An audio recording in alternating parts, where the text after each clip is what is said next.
And so I went home, left Fairfield, the program, the program was in Vallejo. Passed the program up, went home, and then I called my program instructor and I said, I'm not coming today.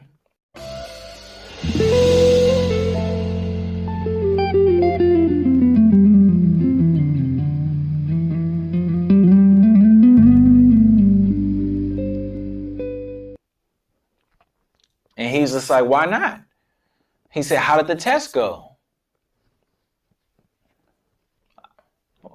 Why are we talking about this? I just said I wasn't coming. You didn't have to ask no extra questions. You should have just said, okay, see you next time. But no, because he cared about me, he asked me how my test went. I told him I failed miserably. And then the tears came. And then the anger showed up in the conversation. And he said, Brad, come to class today. Come to class today. And the reason why I'm going into this is because of the shift of mindset that happened for me this particular day. He said, come to class today. Today's class is about goal setting. And I was just like, I hear you. And I'm glad that you all will be going over goal setting. But right now, I need to be alone. I don't need what you're talking about. I need to just chill and understand what I'm about to do with my life, because obviously, I'm a failure. That's how I felt, because I failed my exam on the first try when I was shooting to pass that thing. And I gave 1,000%. I was doing everything that the program was telling me to do, but I wasn't prepared to fail. I wasn't prepared for kickback. And this is the thing why I didn't like to give 1,000%, 100%, is because if I did and I didn't succeed, I had problems with that. I don't like that. And so he convinced me. And so he's like, if you need to sit in the back of the class, that's fine. I'll make sure that you have a little bit of space. You ain't got to talk to too many people. Now, mind you, I love people. But I didn't want people to see my pain, So I get into this program, or I attend the program for this day. And we're going over goal setting. Now, mind you, on site, people that asked me the question, it just got misty quickly. How did your test go, Brad? Didn't pass.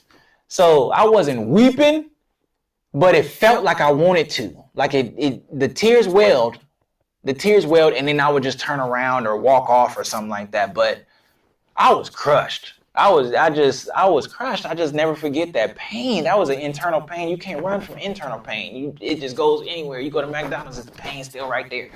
And so I was like, and so class starts. And so he was just like, we're going to talk about goal setting today.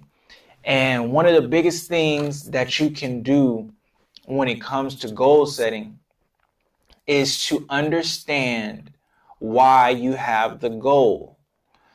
And began to go through all this stuff. I was hearing but not hearing. And so we went through this exercise, and we was on this island, and we were talking about when things go wrong, what do you do? Right? When things go wrong, what do you do? What's in you? And when we began to talk about the inside, and we began to talk about why people give up, when we began to talk about the intestinal fortitude that comes with being a CEO of your own life, your own destiny, your own future, your own goals, the CEO of you, you run the business of you. That's the tagline. When we began to go over that, about goals, something changed on the inside. That's all I can say. Something changed.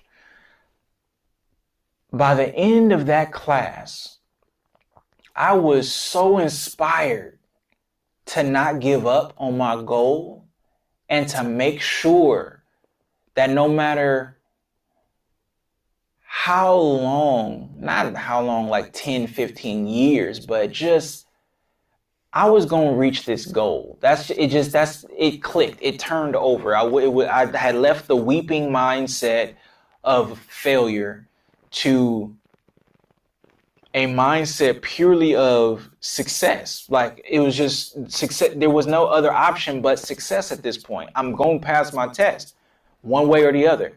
And so that was at the end of one class. I had been through many of the classes, but because I became self-aware about my future, my goals, right?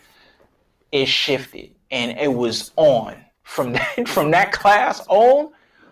It was on and more focused than when it was before. Like, I was just going over the information before, and it's like, oh, I'm gonna pass this test. I'm gonna pass this test. But this it changed my mind. Like, when you have a mental breakthrough, that's priceless. When something shifts in your mind about you and what you need to do, it's priceless. You can't put a price on that. And after that day, I went home and immediately I reapplied for my state board exam. I failed the next exam as well, but not because I didn't pass the exam. It's because I didn't understand military time, and they told me to come at 0800, but 0800 was on the list below the PM. The PM was above, and then it was 0800 at the bottom. I thought it meant 8 p.m. So yeah, I missed my test in the morning. Couldn't do it. But I went the third time, mastered that fella. Couldn't hold me back. You just couldn't hold me back that day. I was so ready. I was so ready to take that exam. And I took that energy that I got from that goal setting class, and I took the heart of a servant that I got from seeing and treating the people that came into the barber college. I took that and I led that into my first barbershop. That came with me into my first barbershop, and that was in 2007. So I graduated high school 2004, got into barber college 2005, got my barber's license in 2007, and a couple months before I got my barber's license, I was in a shop, and they hired me without my license, but I was already on track to take my test again. And so that's where I'm gonna leave y'all at right there, is when I get into my first barbershop, because there I began to understand about environment. And so I'm gonna leave you with that. I'm gonna leave you with that because I feel like that's a good note to end on. Right when I get into the barbershop, my first barbershop, I just get my license, and you see the heart that I entered the industry in. I'm leaving the school setting, barber college setting, and I'm getting into the career of being a barber, and what my journey is like in this aspect. And you're gonna enjoy the next episode, because I'm gonna get in there in regards to what happened to me and understanding environment.